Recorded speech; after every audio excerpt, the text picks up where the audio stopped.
Finding the right, reliable supplier for Shopify dropshipping can be extremely overwhelming and such a headache when you're first starting your dropshipping store. But the thing is, once you find this quality supplier, you're pretty much going to use them for the rest of your career. And if you're watching this video, you're probably on that step. You've probably built your store. You're probably looking for this supplier. And I'm assuming that you know, no matter how viral you go or how well your ads are performing, you can't sell anything until you're able to actually ship out these products to the customer. It is such an extremely important piece of Shopify dropshipping. And if you don't have it on lock, you're gonna run into a ton of supply chain issues, a lot of customer service headaches, and overall, it's just gonna be a nightmare. So today, I'm gonna show you how to find your reliable dropshipping supplier. First, let me cover a couple things that you need to know about finding this supplier and what actually qualifies them into being this good supplier. So I'm going to break down 6 things that you need to be looking for. The first thing is communication. If your supplier does not have good communication, you are going to struggle. And a lot of the times, for an example, on AliExpress or Alibaba, you have a hard time communicating with them. I know that. I know this because I've done it, I've been there, and it's very, very hard to get your point across of what you're actually looking for, maybe custom packaging, or just even trying to get lead times down or cost down.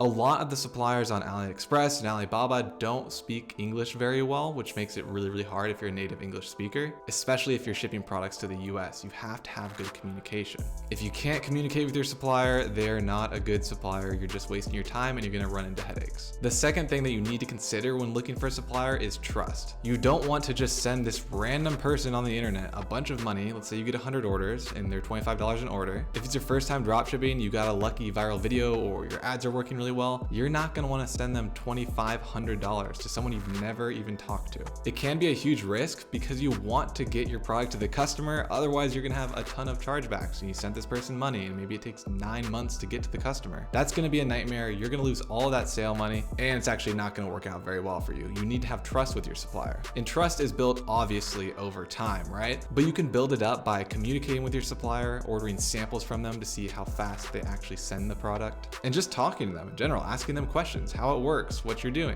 A great story from my supplier that I actually used in terms of trust was over the course of 6 to 8 months, I was actually overpaying for shipping. And it was just by a slight amount. I do high order volume, so I didn't really notice it. It was probably 10 cents, 20 cents, something like that. But over time, this actually added up and he messaged me on WhatsApp one day and he was like, hey, I've accidentally been charging you for the last 6 to 8 months extra shipping costs. Gave him my PayPal, he sent me the money, and that just really solidified our relationship because I didn't even know that I overpaid him, for one. And for two, he could have taken that money and ran. But the point is that he didn't. He wanted to foster this relationship, which I was like, wow, you are such a good supplier.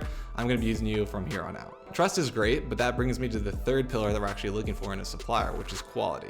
If your supplier sends out products that are not quality, meaning they don't work, maybe they're damaged in packaging or shipping, or it's just not even the right product. That's actually happened to me a few times where they sent out the wrong product. That's another headache that you want to avoid, especially as you scale up your store. So you need to quality test your product. So every single time that you're selling a new product, even if it's from the same supplier, at least for the first year, I would recommend that you order one to your house to test that quality. Make sure it arrives in good condition, the package is great, and most importantly, that the product actually works and does what it's supposed to do. Now, quality over time, especially on products coming out of China and some even in the US, is actually getting pretty good. You don't have to worry too much about the quality anymore as you did maybe back in 2015, but I would still make sure that you quality test your products because you don't want to run into these headaches. This is the whole point of this video, is to avoid these headaches. Because I'll say it again, a happy and healthy supply chain is going to be a happy and healthy business. If you don't have that and your supply chain breaks, you don't have a business, it's over. Now this brings me to the fourth pillar, which is adaptability. You want to have a supplier that's able to kind of meet your demands and needs, right? So if one day you're selling 25 orders of this product a day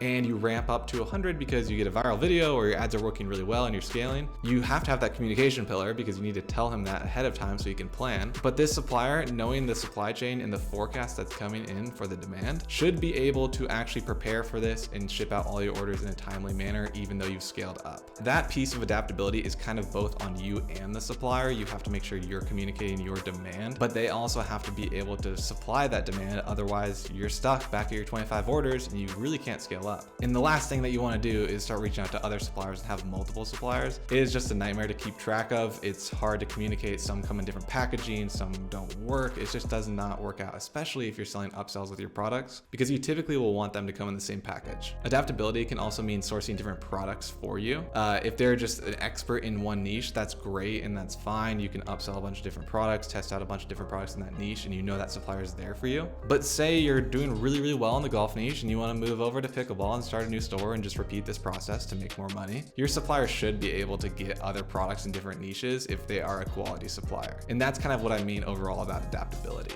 Now, number 5 is you're looking for experience. Let's just say you're looking for a new supplier and you find one on AliExpress, for example, and they've only been in business for just a year. I just wouldn't trust them. I don't know how long they've actually been doing this for. I don't know if they have really good credibility. They don't have that many reviews. You want someone that's kind of been in the game in manufacturing or supplying products to Amazon FBA people, drop shippers, you name it, whoever is selling products online for like at least 5 years minimum. Make sure to ask these questions along the way because they are super important. All right, number 6 is partnership. You don't want to just use your supplier and that's it. Just ship out the products to the customer and then you never talk to them. You want a partnership, right? You want a supplier to be like, hey, here's some products that are actually doing really well for my other clients right now. Maybe you should try selling them. Oh, if you actually order 200 more units a month, then you're going to get $50 off each unit, whatever it is, right? You want a partnership with your supplier that's back and forth and beneficial for both of you guys, because when it's a one-way kind of channel and they're just trying to get as many dollars as they possibly can from you, it's just not going to work out, especially if one side is greedier than the other.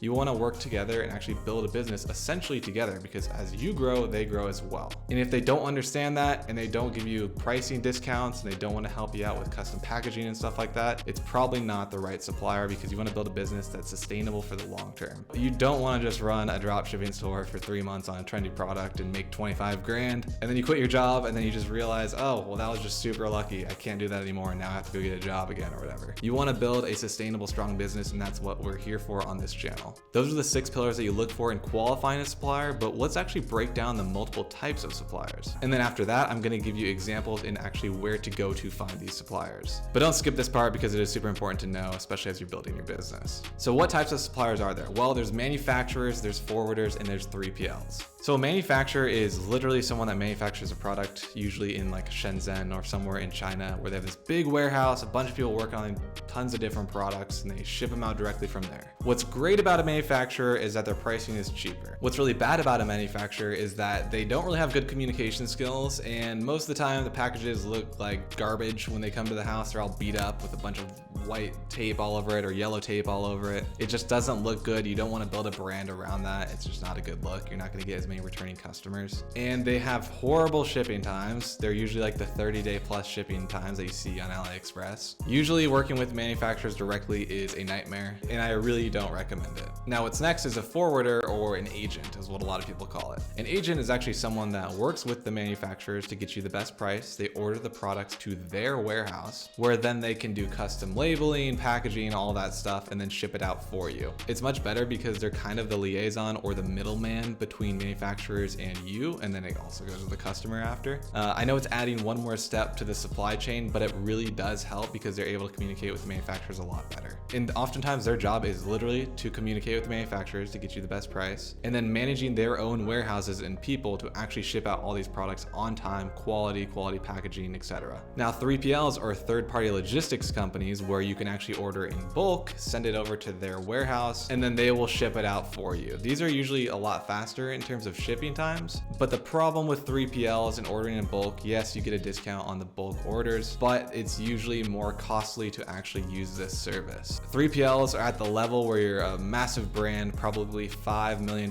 plus, somewhere in that range, where it's actually worth it to warehouse your own inventory per se. I mean, you're using a third party, but it's still like you're kind of owning that inventory and buying in bulk. At that stage, which probably a lot of you are not, so I'm not going to talk about it for too long, but that's when you do more private labeling and custom packaging and things like that. All right, so now you know a little bit about what to look for in a supplier, and you know a little bit about what kind of suppliers there are. Let's actually break down on how to find these suppliers that you're going to be using as a beginner dropshipper.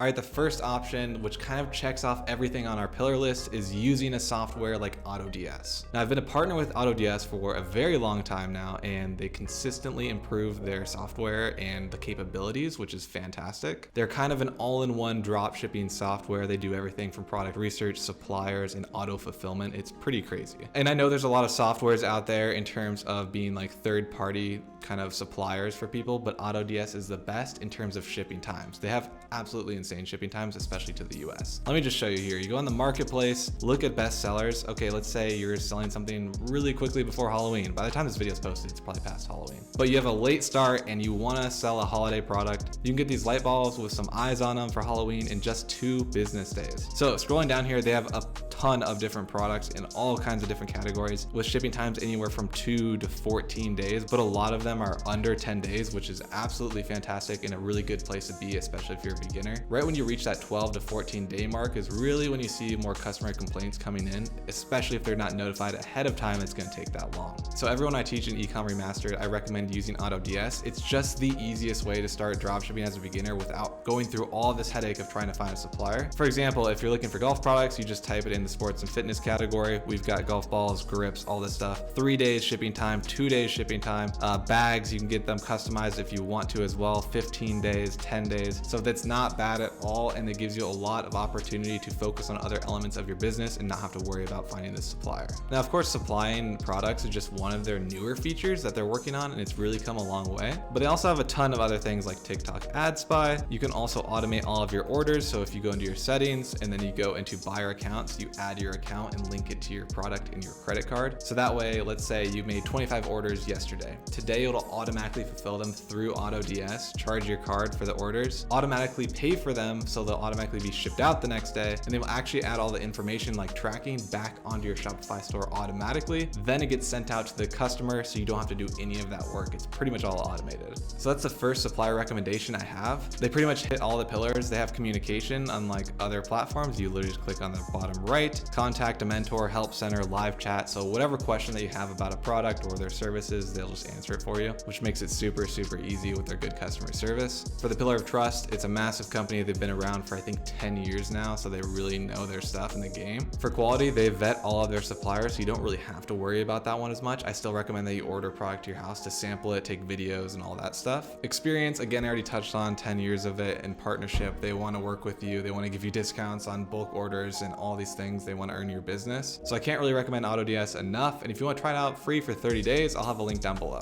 Now, if you don't want to use AutoDS for some reason as a beginner and you want to take on the challenge on your own, that is fine. Here's another option that you can do. You can go directly onto AliExpress. You can find forwarders on here, which I was telling you about earlier, how they're better than manufacturers. The thing is, it's going to take a lot longer. You might cycle through 10, 15, 25, 50 different suppliers and text messages with them before you find the right one, but it is possible to do. And all you have to do is go onto AliExpress, and let's just say you want to sell this hand sanitizer gun right here, right? We're going to look at the positive feedback score. It says 95.6%, so not too bad. 1,400 followers, that's for sure fake. The problem here is shipping's already like 3 weeks for this, but maybe you can reach out to them and see, can you get any faster shipping times? I want to order a bunch of these, blah, blah, blah. All you have to do is click on message, and then it'll pop up this little messenger screen here once you log in. And here you can reach out to these suppliers, and you're probably gonna have to message a bunch of them until you find ones that hit all of the pillars. But if you want to, this is how you do it. You can send them a message like this, and if you want to save this for later, just take a screenshot here or whatever. Hey, my name is Austin Rabin. I run dropshipping stores. I'm very interested in sourcing my products from you and your team. I'm looking for a long-term partnership with a supplier and would love to work with you and your team. I have a few questions that I hope you can answer for me. First question would be, do you support the dropshipping business model and allow for single customer orders and have the capacity to fulfill large quantities of single customer orders? That's just dropshipping, right? You're gonna have 100 customers and they're all gonna be different customers most likely. So they have to be able to actually send out 100 orders to 100 different people. 2, what is the fastest shipping routes you have available and what are the costs associated with each one? So shipping routes, as an example, is like FedEx to UPS to USPS. They all kind of have different shipping times and different pricing, so it's really good to reach out to them to see if, what your options are. Again, you want to get something under 14 days for sure, and you don't want to pay too much because if you use like a DHL, sometimes they'll charge you like $50 to ship it, and it's just not possible. The third question you should ask is, what kind of packaging do you provide? Could you please send a photo of the packaging that the customer ordered? So let's just say you're sending this to a customer, it comes in a little box or whatever, and the box is all beat up, it's ugly, it's yellow, it doesn't look like it came from a nice brand. It's just going to rub your customers the wrong way. You want to make sure they have clean packaging. You don't have to necessarily custom label it in the beginning, but you do want to make sure it at least looks nice. Now, the fourth question would be, do you offer customization for the products such as laser etching, printing, etc.? This is something that you're going to be looking forward to in the future, because in the beginning you're probably not going to laser etch your products, but it's nice to know if they have this. Plus, a lot of the times forwarders actually have this, not manufacturers, so this is kind of like a test to see which one's which. Number 5 is, if I were to provide you with a consistent amount of daily orders, would you be able to provide pricing discounts? This is super important as you scale. If you are selling 100 orders a day and then you ramp it all the way up to 500 orders a day, you want some sort of pricing discount because you're giving them a ton of business and consistent business. And when you're running a dropshipping store, you really want to squeeze all of the margins that you can out of your business. More margins, more profit. So once you hit a certain amount of orders, maybe 25, maybe 100 orders a day, you should start reaching out to get these pricing discounts. Number 6 is, are you a manufacturer of the product or a forwarder? And if they don't know what this is, just explain to them the difference between a forwarder and a manufacturer, which I just told you. So you're gonna send this message probably to a bunch of different suppliers, and some of them, if not most of them, just won't even reply to you. You don't wanna work with them. Don't place orders with them. You want someone that at least will reply. And you might have to send this out 10, 25, 50 times like I was saying before anyone even replies. And hopefully they can answer all of your questions and check it off the list, and then you can move on to phase 2, which would be ordering a sample product and starting to communicate with them offline, maybe on WhatsApp. And that way you can start building up this relationship with them. It is a little bit of a process if you're doing it through AliExpress. You still can find good suppliers on here. It's just gonna be a lot more time consuming, but you really wanna make sure that you have a good one because again, it's kind of the lifeline or the blood of your business. I hope that this video explains suppliers a little bit more in depth. There's not that much content on it on YouTube. And again, it's such an important part of the business, so you kind of have to learn a lot about it and make sure that you're working with a quality supplier. Otherwise, you will run into a ton of headaches. Trust me, it's happened to me in the beginning. But if you're on this step or you're just preparing for finding suppliers, you're proactive and you're probably going to succeed in dropshipping. So that's good to know if you've made it all the way through this video. And the last thing I want to say is if you want to work with me and my team at Ecom Remastered, where we can build custom websites for you, custom UGC content, host 4 coaching calls a week, and we will work with you until you hit your goals. It's lifetime access. If this sounds like something you want to do and work with me personally, I'll have an application link down below. It is by application only. You can't just come in and pay money and get into the program. You do have to be a right fit for us and our team. We like hard workers, people that just aren't going to give up after a week. So if this sounds like you, make sure to book in your time slot. All right, guys, I hope this was informative. Thank you all for watching. I'm going to be posting way more videos this quarter and quarter 1 as well. All right, with that being said, as always, have a great rest of your day.